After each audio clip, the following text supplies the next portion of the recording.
Por el punto 93 tiene la palabra la diputada Laura Cano. Gracias, señor presidente.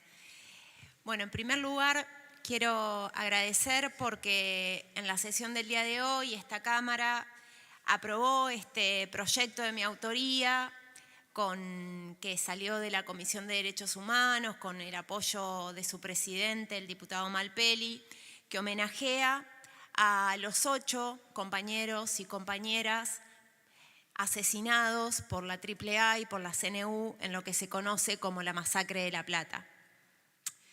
Quiero empezar por decir que esta semana, para quienes vivimos en esta ciudad, ha sido una semana muy particular porque nuestra ciudad tiene una enorme tradición de lucha y en esta semana se han concentrado muchas fechas emblemáticas, empezando por el 16 de septiembre, donde rendimos homenaje a los jóvenes. También muchos continúan desaparecidos de la Noche de los Lápices, jóvenes que peleaban no solo por el boleto estudiantil, peleaban por cambiarlo todo, profundamente, por cambiar este sistema de raíz. La dictadura cívico, eclesiástica y militar vino a terminar con ese mandato, con esa militancia revolucionaria que tenían muchos de ellos y que, bueno, muchos la continuamos hasta hoy en día, ¿no? También aquí queremos rendir un homenaje a esa valentía de esos jóvenes porque la militancia de los jóvenes de la Noche de los Lápices sigue siendo hoy una bandera para toda la juventud. Pero no puedo hablar de la dictadura sin mencionar que antes de que suceda el golpe, de que se instale el golpe cívico, eclesiástico y militar, ya venían torturando, desapareciendo y asesinando a luchadores y luchadoras.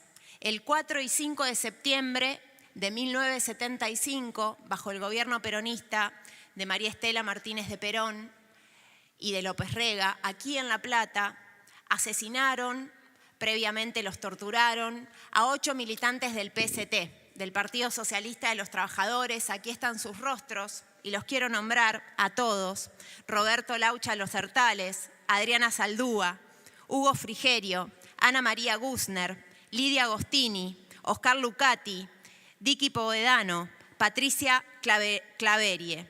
A ellos va este homenaje porque hoy sigue impune, 50 años después, esa masacre.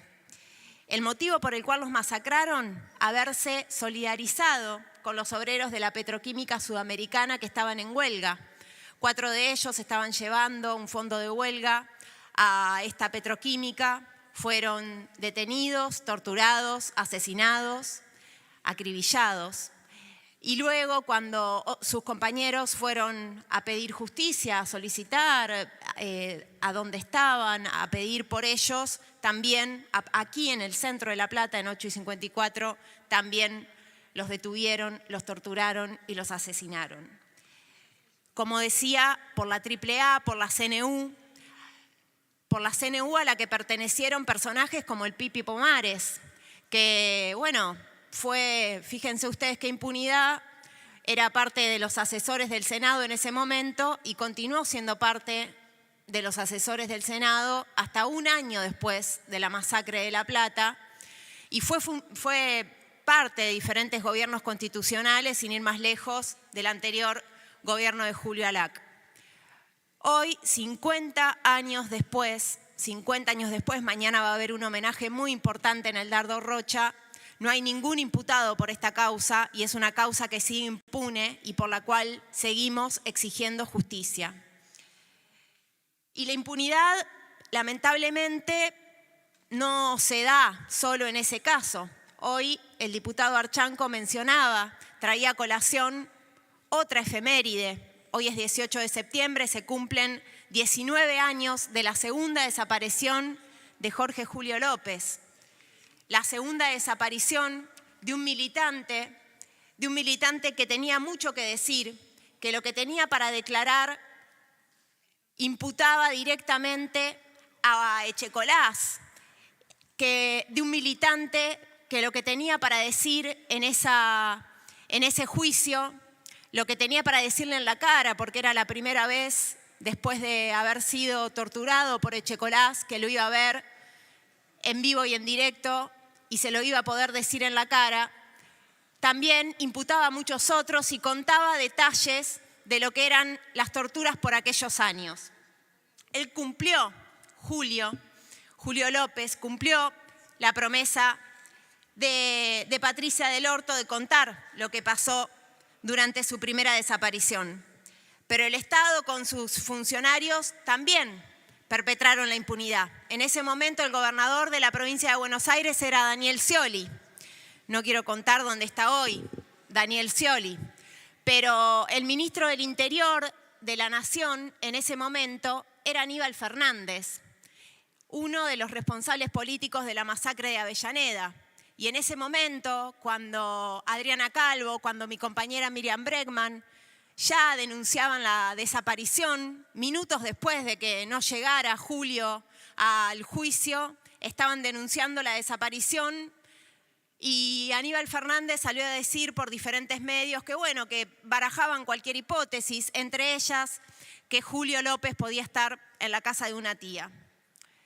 19 años después seguimos sin ningún imputado tampoco por esa causa y es una causa que sigue impune y también por la que seguimos exigiendo justicia y dentro de un rato nos vamos a movilizar desde Plaza Moreno a Plaza San Martín junto a organismos de derechos humanos que siguen peleando por memoria, por verdad y por justicia, que siguen peleando. Algunos ya no están, Adriana Calvo, Nilda Eloy, bueno, otros compañeros y compañeras, bueno, Chicha Mariana Iteruggi, que falleció sin conocer a su nieta, Clara Naí, y como tantas, bueno, no puedo dejar de nombrar a Norita Cortiñas, quien hasta el último de sus días peleó por el fin de la impunidad y por que se abran los archivos de la dictadura.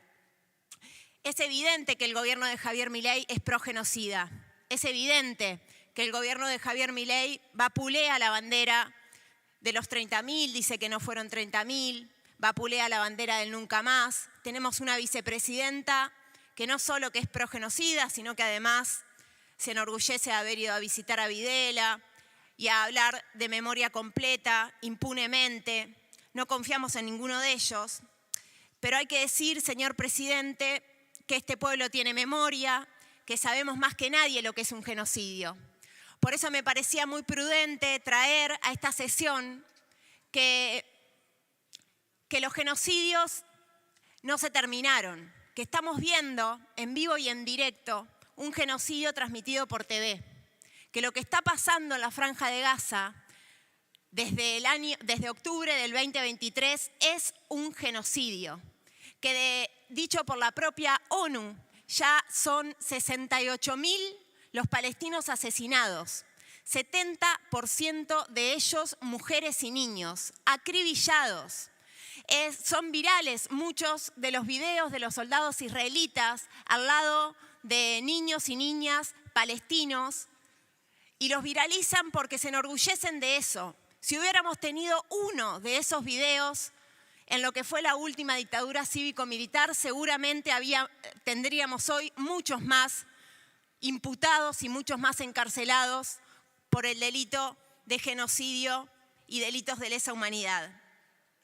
Frente a semejante barbarie, por supuesto que nos avergüenza que el presidente Javier Milei sea uno de casi los únicos aliados de Netanyahu y del Estado genocida de Israel. Junto con Trump, no nos llama la atención.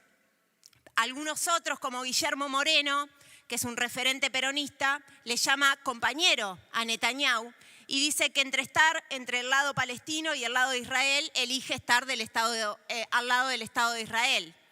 Y otros, muchos otros, durante todo este tiempo han decidido llamarse al silencio. Durante todo este tiempo no han dicho una sola palabra de lo que está pasando en la Franja de Gaza, de lo que está pasando en Palestina y de lo que está llevando adelante el Estado genocida de Israel. El único frente político que coherente y consecuentemente hemos mantenido una posición a favor del pueblo palestino, por la libertad del pueblo palestino y por el fin del genocidio ha sido el Frente de Izquierda, y por eso nos han perseguido, como a mi compañero del MST, Alejandro Bodart, mi compañera del Partido Obrero, Vanina Biasi, y en la última semana, compañero de mi partido, el PTS, Federico Puy, que está siendo perseguido por el gobierno de la Ciudad de Buenos Aires, por Jorge Macri, por quien es la representante, la responsable de educación en la Ciudad de Buenos Aires, solo por homenajear a las maestras y maestros que en Palestina siguen intentando que se lleve adelante la educación, por homenajear a las niñeces que resisten la masacre en Palestina. Federico Puy ha contado en estos días con un enorme respaldo y solidaridad de todo el arco político nacional e internacional, organismos de derechos humanos, organismos de derechos humanos sociales y políticos, organizaciones sociales y políticas, y nos enorgullece enormemente que nuestro compañero hoy, Ariel, haya jurado con la bandera palestina. Porque no, cuando hablamos de genocidio, señor presidente, no podemos elegir entre unos y otros. O estamos del lado del genocidio, como lo está Javier Milei, o estamos del lado de quienes repudiamos el genocidio en todas sus formas. Por eso, señor presidente, por los jóvenes de la Noche de los Lápices, por mis compañeros y compañeras del PST masacrados en la masacre de La Plata, por Jorge Julio López, por el fin del genocidio en Palestina, por una Palestina libre, por nuestra solidaridad con Federico Puy, memoria, verdad y justicia. Eso queremos traer aquí hoy. Muchas gracias. Diputada Moragues, ¿por qué me está pidiendo la palabra? ¿Usted se sintió aludida por lo que dijo la diputada?